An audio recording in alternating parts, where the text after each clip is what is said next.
I have heard many despairing sinners in my life who say, I am so, if you knew the things that I have done, you wouldn't even hold out the possibility that I could be among the elect.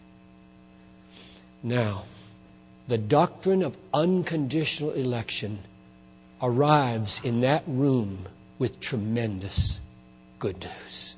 Because the right response to those people who are despairing is, you have no right. Who do you think you are to exalt your sin to the level of God?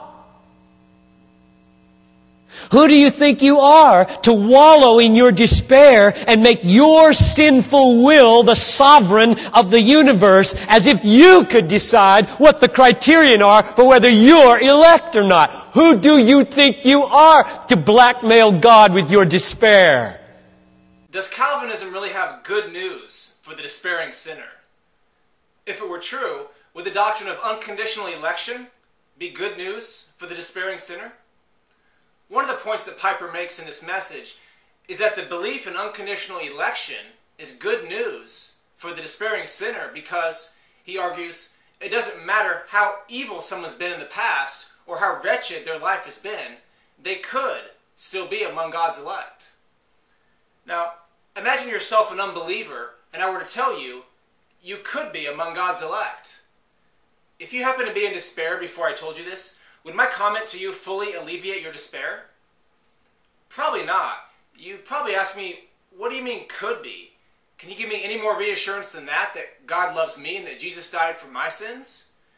And what if I responded, unfortunately, no, I cannot do that, and then simply repeated the statement, you could be among God's elect? Would that relieve your despair? It's highly improbable because you would simply have no idea of knowing if you were among those whom God had elected. Because there's a chance, and probably a good one at that you're not of the elect, I would think that this would inevitably lead to much, much despair, because the choice concerning who the elect are is completely out of your hands. God determines this without any input whatsoever from you. Piper continues.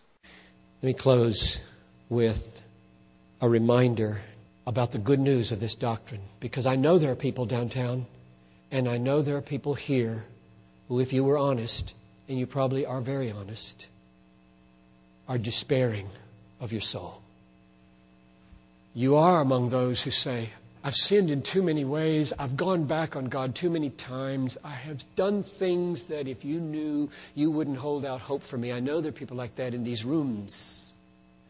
And I want to say, not just generally, but now in your face, don't make a God out of your sin. Don't lift up your sin in the face of the free, sovereign, self-existent, self-determining God and say, you can't have elected me. That's arrogant. Despair is rooted in arrogance. I would agree with Piper that some despair can be rooted in arrogance. Namely, one can be too arrogant and too focused on their failures and sins to believe that God can forgive. That's wrong. That's arrogance. But if an individual despairs Piper's doctrine of unconditional election, they're not being arrogant. They're merely showing that they have a firm grip on reality. As I said, the reality of that doctrine teaches that you could be among God's elect. It gives you no reassurance that you indeed are. God determines whether you're in or whether you're out without any reference to your thoughts about it at all. In fact, I would commend an individual for despairing if they were taught unconditional election, for it seemed that that's the proper emotional response to embracing a view in which your eternal destiny is determined and cemented, either heaven or hell, without you having any real say in the matter. It's only when the choice is fully yours and not determined by the whims of some outside source can we then deal with the troublesome emotion of despair and then offer the liberating feeling of hope to everyone, no one is excluded, who turn to Jesus for the forgiveness of their sins. Thank you for watching the Arminian Minute.